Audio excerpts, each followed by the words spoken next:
Al, hey, rifle dia mi tur scope lo theng thara. Kan honga kan tesang. Discovery model ho khan ya. Discovery company kan tu zor chu. Amera tu Discovery hianin. Thang somvel 50 BMG rating an nei ta. Kha ho ziang mi khan ya. 50 BMG rating kan ya. Second kan lo thiam lo thaya. 50 BMG rating chu eng sila po vo thei vek ti na chu ber mai na mo. Are call na zong khan ni ma ya. Airgun rating, airgun 30 caliber rating yang chi ta kha om ta. Chuan bak het ve moi de po cho zan kan tu machine mole. Scope re hi rating nei ve kan ne. Airgun scope big tur siam ti te firearm big ta na siam ang ti te om phang ta shotgun scope te pom le to tu da phe chuan rifle scope a po hian 223 chin te 260 Remington chin chau man the tiang chi te om ta chuan 308 rating ti te ma 30 caliber ho mo chuan khadeng zel khan om ta hi 50 caliber rating ani Discovery ho an EDA an model sa ho 50 caliber rating hi Discovery hian ka ries cholo chuan model somvel an siama hi EDLHT ho model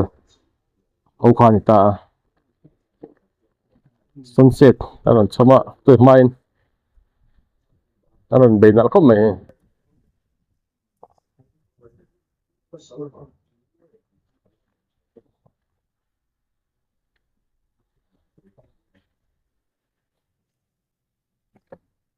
leveling kit borong teng tel thap to ni ka scope man lai per khalila hi label chi ni hin thariu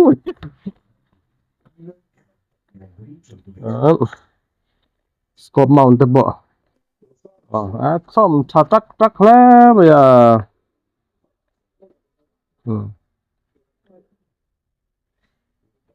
na thalo tuk tak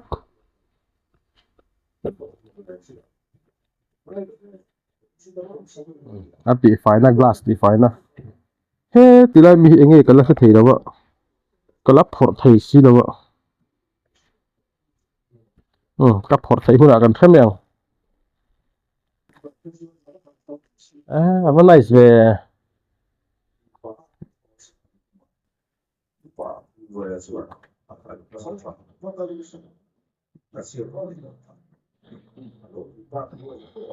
ba han fia te lu em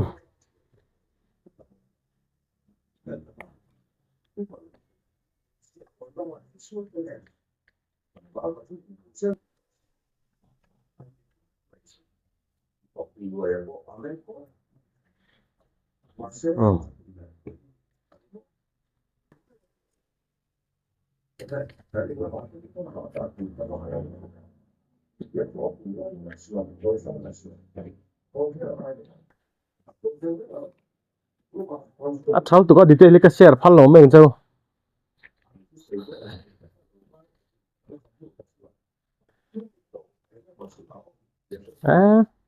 ari lo na thau tu re ngot adang ka cha bele don ka gana scope thar ka hlan hi ka thak don hi ka du tat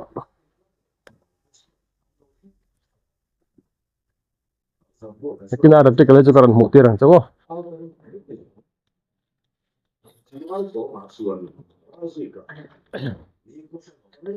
thil thade mai ho de mai ran chom hi scope level na ni low mount le high mount na mo ma thakop mai scope hi mang to na vuak poi thei lo ni ara abom hi aron thakop a leng chia achia mo alang sa zo ka ha hi kan mang hi are la vuak tur ania hian tenare la kan vuak ta chọn hay mi